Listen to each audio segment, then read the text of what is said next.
আসসালামু আলাইকুম, আমি জুবাইর ইসলাম বিপ্লব বলছি। আমি আজকে অবস্থান করতেছি যমুনা চরের ভিতর। আপনারা দেখতে পাচ্ছেন এর নাম কি এগুলোর? গাওড়া।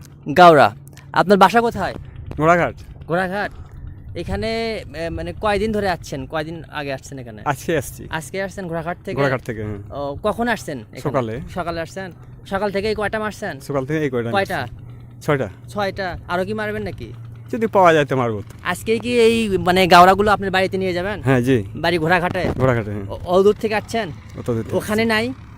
ওখানে আছে, ওখানে জঙ্গল বেশি। তো আপনি তো মনে করেন যে বাংলাদেশের আইন অনুযায়ী কোনো প্রাণী আসলে শিকার করা ঠিক মানে ঠিক না তো?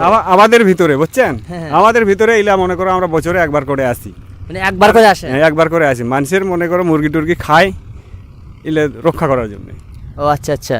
তো আজকে রওনা দিচ্ছেন আমার বাড়ির দিকে? হ্যাঁ, বাড়ির দিকে রওনা দিচ্ছি। ঠিক আছে প্রিয় ভাই বোন, আজকে এই পর্যন্তই। আপনারা দেখলেন গাওড়া শিকার।